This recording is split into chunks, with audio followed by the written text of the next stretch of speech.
et donc un pays qui investit 40% de son budget dans de tels équipements, qui a mobilisé une armée de plus d'1,3 million hommes, il ne reviendra pas à un état de paix et un système démocratique ouvert du jour au lendemain. Ne soyons pas naïfs. Et donc, y compris pour sa propre survie, il a besoin de continuer de manger. Voilà. Et donc, c'est un prédateur. C'est un ogre à nos portes. Et je ne dis pas que dès demain, c'est la France qui sera attaquée, mais enfin, c'est une menace pour les Européens. Il ne faut pas être naïf. Et je le dis avec un immense respect pour le peuple russe, ce pays, sa grande histoire, sa tradition et ses dirigeants, mais nous en sommes là. Il ne faut pas être naïf.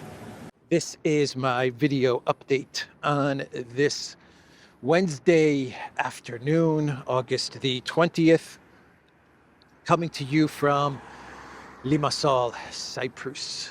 Let's talk about some news, and let's start things off with Trump's appearance on Fox and Friends, where the US president, he said that there will be no US boots on the ground, but the Europeans are ready to put boots on the ground in Ukraine, he said. And if the Europeans put boots on the ground, then according to President Trump, the United States could possibly provide air support to the European troops on the ground in Ukraine.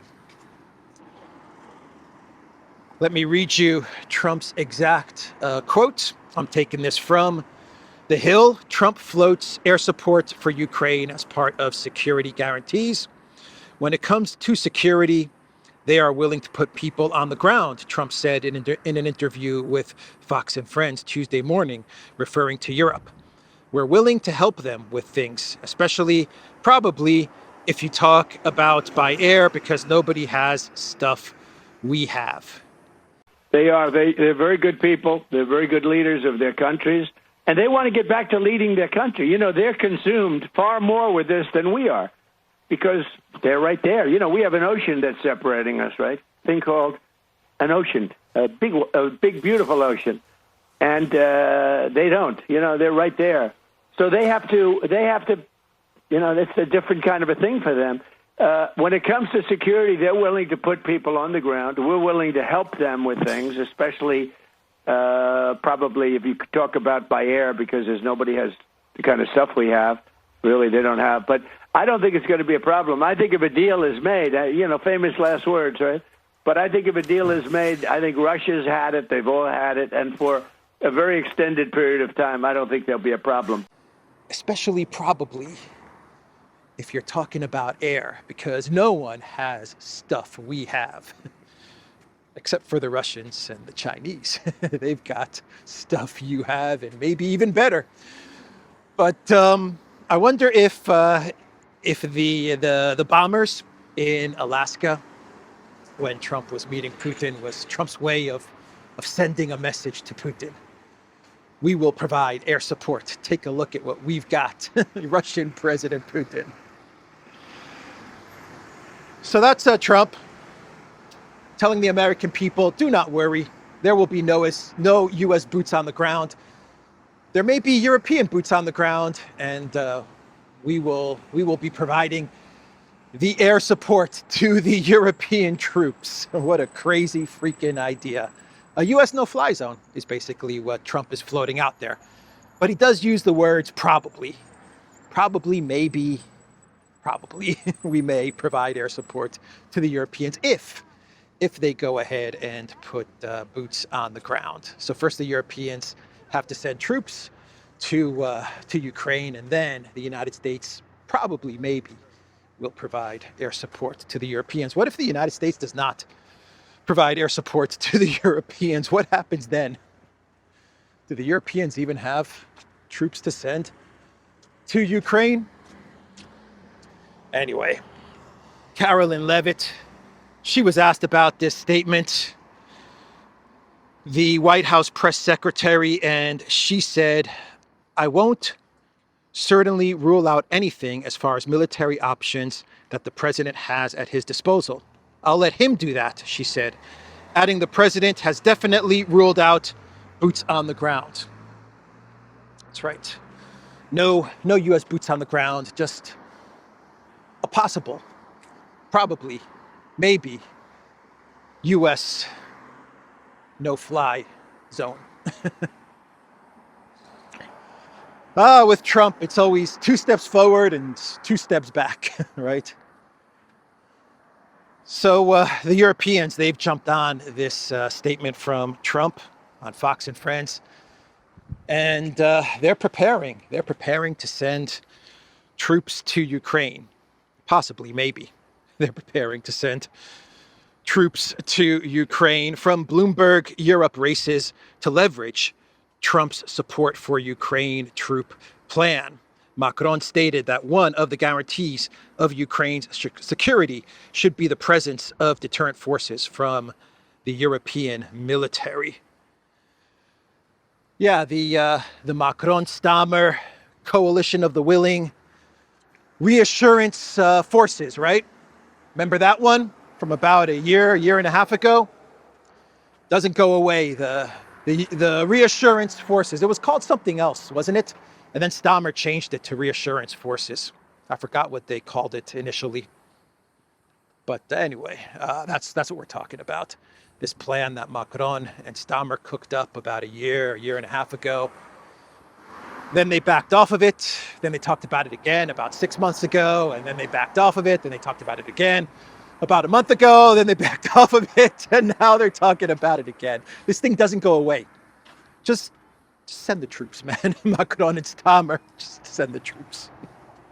What can I say anymore, man? My God, they're not going to, though. They are not going to, and the U.S. is not going to provide air support. If the U.S. provides air support, then and they try to enforce a no-fly zone, which is what we're talking about here, then we're looking at a big war, a very, very big war. Because, as the Russian Foreign Ministry said a couple of days ago, and I mentioned it in my video update from yesterday, they will not allow any NATO forces, any NATO troops in Ukraine. What a shame, man. You have this archaeological find, whatever this is, and people are throwing trash down there, man.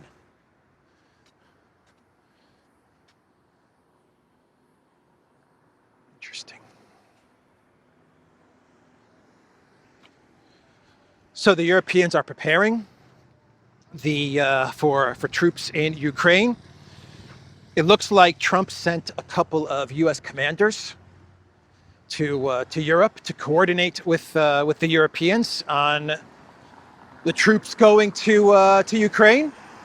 Remember yesterday when I read Trump's Truth Social post, and he said that the United States will not be providing security guarantees. The Europeans will be doing that, but what the United States will be doing is they will be coordinating with the Europeans. And when I read that post on Truth Social, I said coordinating with the Europeans, whatever that even means. I guess we now know what it means, right? So Trump dispatched some NATO commanders, and they're now working with the Europeans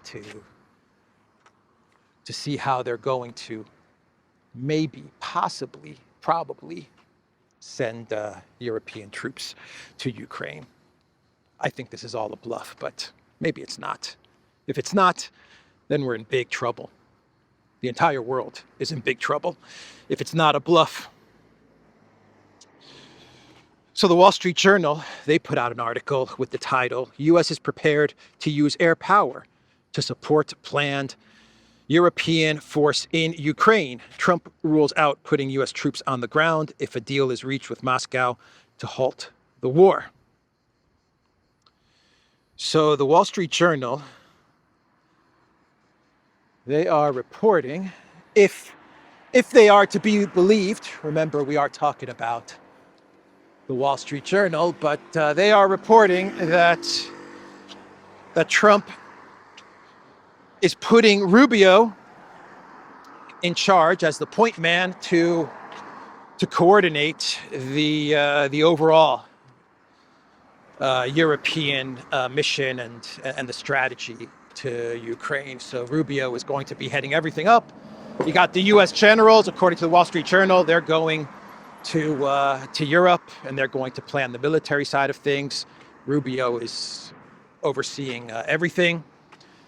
And there are no details as to exactly what the U.S. support is going to be outside of Trump's statement on Fox and Friends, which is probably provide air support. But we don't really have too many details as to what kind of air support Trump's talking about, what kind of no-fly zone the Trump administration and his military may be planning on. But the Wall Street Journal is hinting at surveillance, at the U.S. transporting the European troops into Ukraine, as the U.S. providing air support from countries bordering Ukraine, from the air bases bordering Ukraine, and stuff like that. And the Wall Street Journal also says that the European forces, if they are deployed, they will not be towards the front line. They will be further back, probably in regions like Lvov and these areas in the west of Ukraine. Bandera land is where these troops might be deployed. Possibly Odessa, though. Don't be surprised if this does happen. The collective West makes a move on grabbing Odessa. That is a possibility. Very close to Romania. So what is the Wall Street Journal saying here? While Trump has said that he expects Russian President Vladimir Putin to accept the presence of Western troops in Ukraine, Russia has objected to the idea of sending troops to Ukraine from members of the North Atlantic Treaty Organization. When did Trump say that he expects Putin to be okay with Western troops in Ukraine? Did he say that during the Fox and Friends interview? Maybe I didn't catch him saying that. I don't remember him saying that during his interview to Fox and Friends, but maybe he did. Maybe he said that statement during a different interview. But if Trump did indeed say this, then man, Trump is losing it. He is losing it. My God, Russia has said the exact opposite. Man, I'm cooking out here. I am cooking. Anyway, the Wall Street Journal is saying, following the White House meeting with top European leaders on Monday, Secretary of State Marco Rubio will start working with the Europeans on plans for a security guarantee for Ukraine. These guarantees could include a potential promise to back up Ukraine modeled on NATO's Article 5, which stipulates that an attack on one alliance member should be considered an attack on all. Officials said the Pentagon could deploy aircraft outside Ukraine to protect European troops, including jet fighters, to aid European forces in the country if they are attacked, or surveillance drones to monitor any peace agreement. The U.S. could also fly European troops and equipment on its cargo planes, provide ground-based air defense systems to the European and contribute military intelligence. In other words, if this is to be believed, once again, this is coming from the Wall Street Journal, keep that in mind, but if this is to be believed, then you're talking about NATO, but just don't call it NATO. Yeah, that's it. It's NATO, but just don't call it NATO. It's Article 5 protection, but just don't call it Article 5 protection. That's what we're talking about here, right?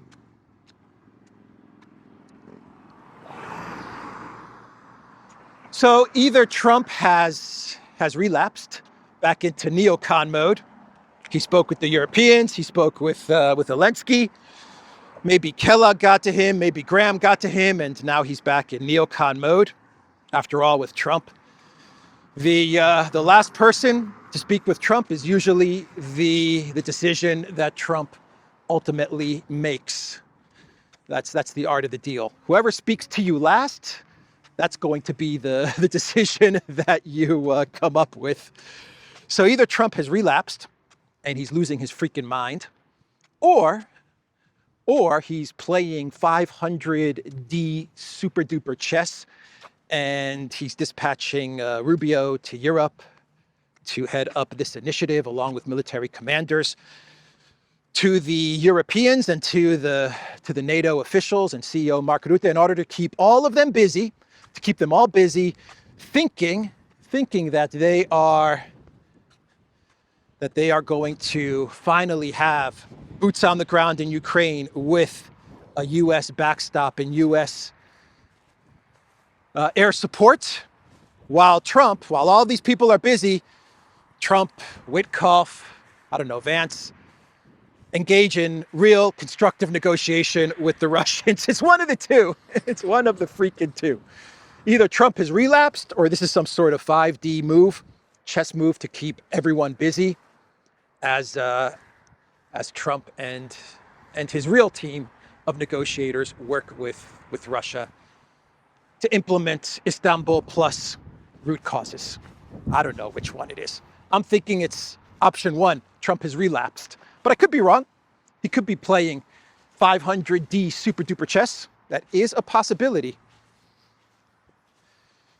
So Kaja Kallas, stunning, and she's very brave. She's very stunning, and she's very brave. What is up there?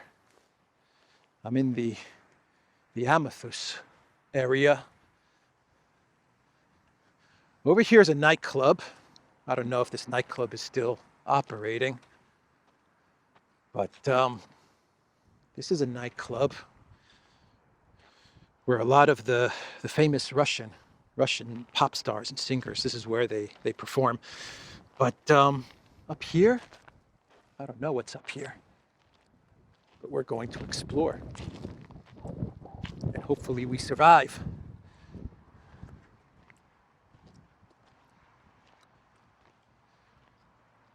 So stunning and brave, Kaja Kallas, she posted on X, one second. Come on, phone.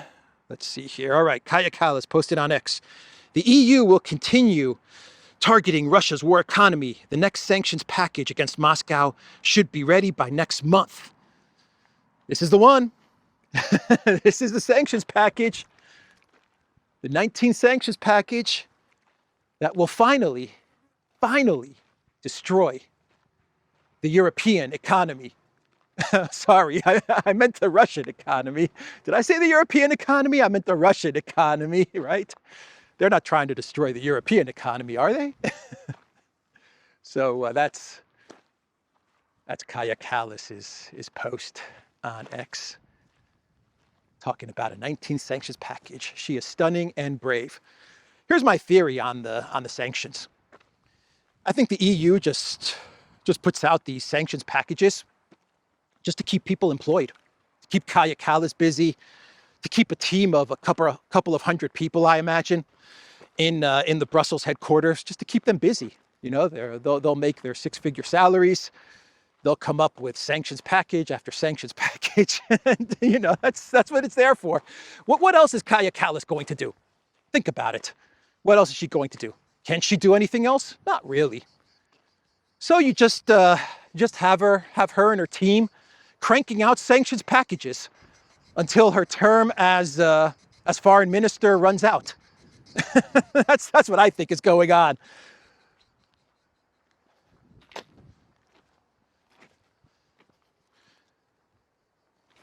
Okay, so what is next? What is next on the agenda?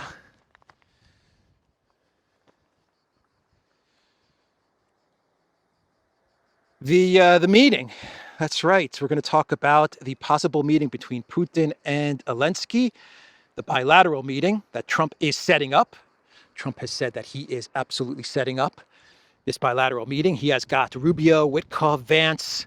They're the three people that are going to be working with Russians to set up a bilateral meeting between Zelensky and Putin. And then after the bilateral meeting, Trump told Fox News, once again, Fox News, Mark Levin's show, he said that after the bilateral meeting, there will be a trilateral meeting. Trump, Zelensky, and Putin.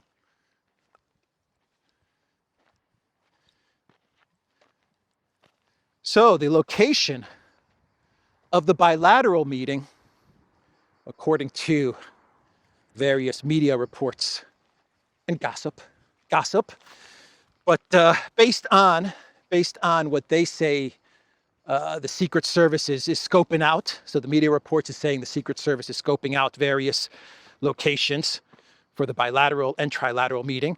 The reports are that Switzerland may be a location for the bilateral meeting.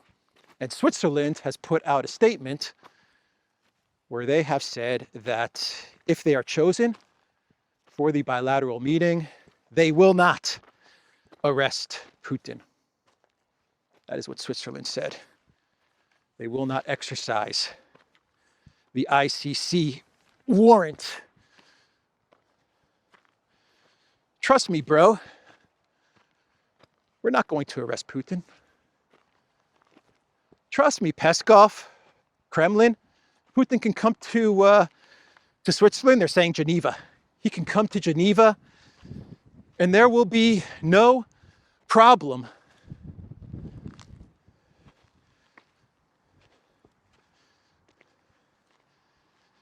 I doubt the Russians will go for that, but that's what's being reported.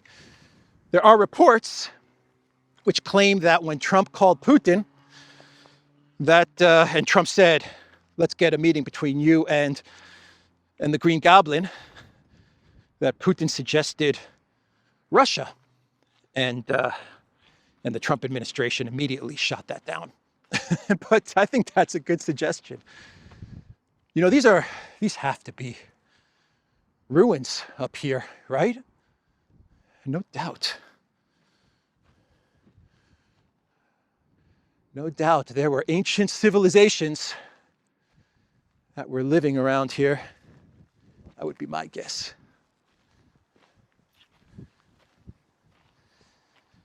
So for a trilateral meeting, the talk is Budapest. The Trump, Putin, Zelensky meeting may possibly take place in Budapest. The reports are that Ukraine is not so happy about that because they don't have a good relationship with Hungary. Hungary is also NATO, also EU. I doubt the Russians would go for that, even though they have a good relationship with Orban and Hungary.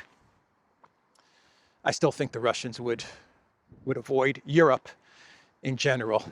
Anywhere in Europe, the Russian delegation would avoid it, especially if you're talking about the president flying into a European country over European airspace.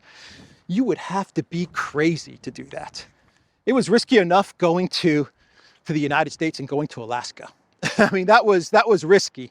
Can you imagine going anywhere in Europe, whether it's Switzerland or Hungary or anywhere? No way, man. No freaking way. Have it in Kaliningrad, right? Have it in Kaliningrad, man. Yeah. So that's the update on possible locations. The Russians have not even accepted this meeting. I mean, the talk of Putin mentioning Russia as a possible location for a meeting with Zelensky, we don't even know if that is accurate. I mean, these are Collective West reports and Collective West rumors, citing people familiar with the conversation, right? Those people, anonymous sources familiar with the conversation. This is what they're saying. Trump did speak to Orban after the meeting with the Europeans and with Zelensky. He actually gave Orban a call. And the reason he gave Orban a call, according to various sources, is because the Europeans told Trump to convince Orban to stop blocking Ukraine's accession, entry into the European Union. You know what that tells me? If this is indeed accurate reporting, that tells me that Trump is planning on, in the negotiations with Russia, is planning on floating out the idea as a Russian concession to Ukraine of not getting into NATO, but getting into the European Union. That's why he called Orban. I think the Europeans, they told him, you know what? Yes, security guarantees and air support, and we want all of these things, but you know what else we want? We also want Ukraine into the EU, and that's another way of in the future getting Ukraine into NATO. So you call Orban, you tell him to unblock Ukraine's entry into the European Union. We get Ukraine into the European Union, and it's like having one foot into the NATO alliance, because there is no real difference between NATO and the EU anymore. So I think that's the play there. I think Trump is going to say, you know what, no NATO. Yeah, absolutely, no NATO. I agree with you, Putin. No NATO, but you have to give Ukraine entry into the European Union. And it's not in the June 2024 root causes terms that Ukraine cannot enter the European Union. It's not in there. So it could be a concession that Putin makes, even though I think it would be a crazy concession for Putin and Russia to make, given all of the statements from the European Union, from EU officials, where they say that there is no difference between the European Union and NATO. They're the ones that say, you know what, there is really no difference between the EU and NATO. I mean, their offices are like right across the street from each other. So, you know, it's not in June 2024. Russia does not specifically say in their terms that Ukraine cannot enter the EU. Actually, a couple of years ago, I believe during the first Istanbul talks of 2022, Russia had no problem. I mean, they said it. They have no problem with Ukraine entering the European Union. But we do have a lot of Russian officials who have come out recently and said, there's no way we can let Ukraine into the European Union. We've changed our minds, but it's not in the June 2024 term. So anyway, that's what I think is at play here. I think Trump is going to tell Putin, you have to let Ukraine into the EU. He's going to try to trick Putin. That's what he's going to try to do. So on the front lines, the Russian military, it looks like they're breaking through into Konstantinivka. And this is happening because Zelensky, he poured all of his forces that he had at his disposal to Pakrovsk in order to stabilize Pakrovsk before he went to DC, because he could not have Pakrovsk falling as he was meeting with Trump. So what he did is that he moved whatever soldiers he could move to Pakrovsk in order to stabilize the situation. And I hear he has stabilized it to a certain extent. It has been stabilized, at least for now, but other parts of the front line have been weakened. And now the Russian military, they are breaking through in other areas. I'm hearing the same thing about Kupiansk, about Seversk. The Ukraine defenses have been weakened in other areas on the front line. So the Russian military, guys, they are smashing oil depots in Odessa. What is going on there? Does anyone have any idea what is happening there? They are really hitting the oil depots in the Odessa region. Yesterday, they smashed, from what I understand, the biggest oil depot in Izmail, which is in the Odessa region. They used Get-On drones, and they completely obliterated, one of Trump's favorite words, they completely obliterated this very large oil depot in the Odessa region. I don't know, maybe Russia is planning something in the Odessa region, because they just keep on hitting Odessa. Every other night, they're smashing Odessa, they're smashing oil depots, they're hitting gas compressor stations. something is being planned in Odessa, which is why I believe Macron and the, man, it is slippery, Macron and the collective West, they've got their eyes on Odessa as well. When they mean boots on the ground, what they're saying is we got to get to Odessa before the Russians do. And we need US air support in order to do that. So that is the update on the front lines. Let's do some more news. And Scott Bessent, he's complaining about India. Yep, we're back there again, man. 2 steps forward, 2 steps back. Yeah, so Scott Bessent was on what? I don't know, I think Fox as well. I don't know what the network was, but anyway, he was complaining about India. He said that before the war in Ukraine, less than 1% of India's oil came from Russia. Now it's 42%. The system is allowing India to profiteer by buying cheap Russian oil, reselling it, and pocketing $16 billion in excess profits. This opportunistic arbitrage is unacceptable. This capitalism is unacceptable. Only we can benefit from this type of arbitrage, right? Only the United States can benefit from this type of arbitrage. I wonder if there's any like snakes or lizards around. Wouldn't that be something? Look at that. Look at that. Oh my God.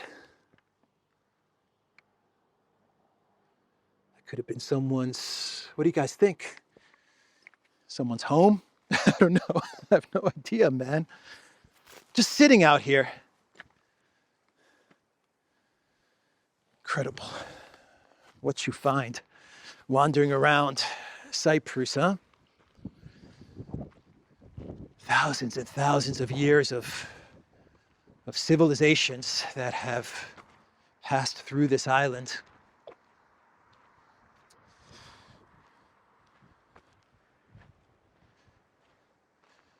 All right, so Scott Bessent is very angry with India. Stop making profits. Stop that capitalism, India. Stop it. What else? I have another story connected to India, but I forgot what it was. It's something with Carolyn Levitt again. Yeah, she said that Trump hit India with sanctions. She actually used the word sanctions to end the Ukraine conflict. That is what she said. I think she meant tariffs, but you know, there's no difference between tariff and sanctions anymore. But yeah, let's sanction India, or actually tariff India. Let's tariff India so that we can end the conflict in Ukraine. That makes sense, man. That makes a whole lot of sense. So let's do a clown world, and we can wrap this video up. Yeah, I'm doing all right on time. A bit long, but still. We had a good walk, a good hike. I've got my exercise out of the way for today. And today's clown world. I think we have a couple of clown worlds. Let me see here. Let me see. Let's start off with Japan, saying that they may contribute to Ukraine security guarantees. Japan is ready to participate in security guarantees for Ukraine, the Prime Minister says. Okay, Japan. Yeah. You go ahead and do that. You contribute to Ukraine's security guarantees. There's probably a lot of money to be made in the security guarantees business, huh? That would be my guess. Probably a lot of money, a lot of washing machine spinning in the security guarantees business.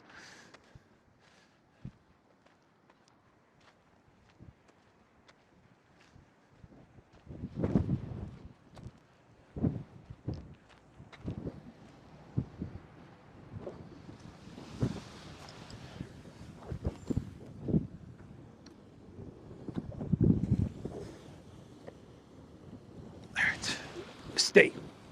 Stay right there. All right. We have some more clown worlds to get to. Trump, when he was speaking to Fox and Friends, oh, this is a great one.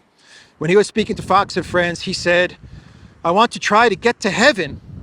If I can save 7,000 people a week from being killed, I think that's I want to try to get to heaven if possible. I'm hearing that I'm not doing well. That is what he told Fox and Friends. You know, if I can save 7,000 people a week from being killed, I think that's I want to try and get to heaven if possible. I'm hearing I'm not doing well.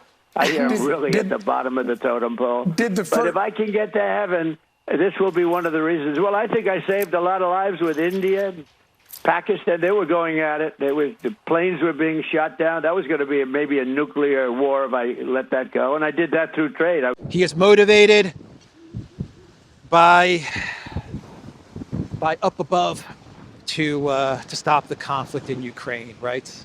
Do you guys actually believe that? No, of course not.